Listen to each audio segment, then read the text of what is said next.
Shalom from Jerusalem. This is Uriel, LCP Independent News. Yerushalayim, Israel. Sir, what is your name?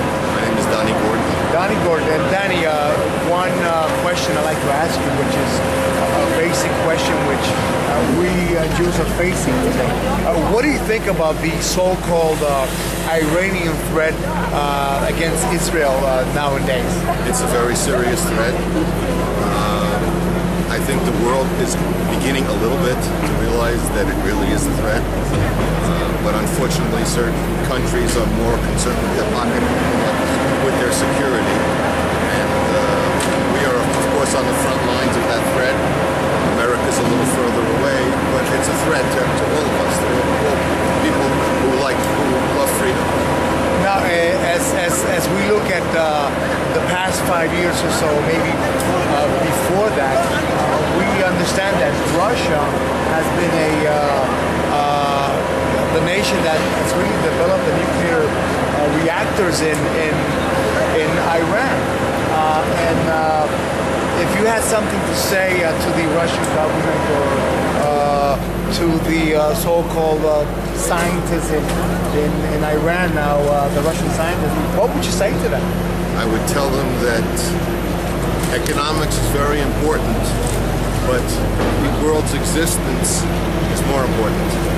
And if, God forbid, the Iranians do actually have the bomb, then there could be problems for the entire world, including the Russians. And you know, we understand that Ahmadinejad has denied the 6 million Jews that were tortured, maimed, or murdered at the Holocaust. He has even denied that much. I mean, how can a person of so stature deny history as it is? Well, he's not the only one who denies. He's not the only Muslim in the world who denies history. The Palestinians deny the history. They claim that the Jews have no connection to the west of the wall and to the land on which the Dome of the Rock sits. This was the place of the holiest of holies in the Mikdash, in the Beit HaMikdash, in the temple. Now, one final question. What do you think about the so-called Fatah and Hamas unity government deal? You know that Hamas continues to fire rockets towards Sderot, Ashkelon, and the Negev, and that they had just released Gilad Shalit after torturing him for 5 years. What do you think about this so-called unity agreement with so-called Fatah? Well, there are two sides to the coin. One side is that we have to make peace with the entire Palestinian nation, which I don't think is really possible because there is Hamas, and Hamas is as part of their reason for existence is to destroy the Jewish people and chase the Jews or kill the Jews or chase them out of this country. On the other hand, I think I don't trust the PA as well, because they're still teaching their children that one gets the world to come if one kills Jews. And this is not a Palestinian partner. This is a ruse.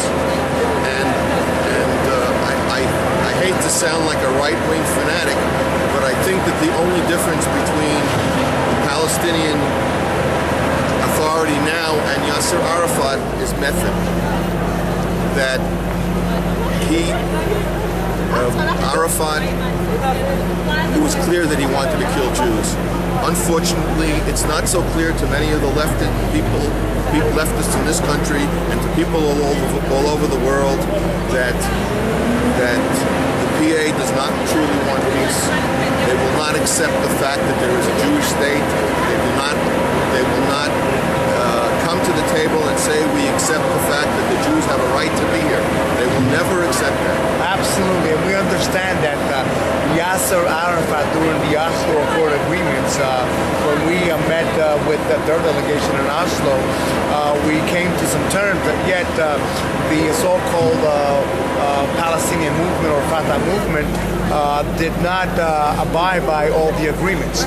This is Uriel, LCP, Independent News, Yerushalayim, Israel.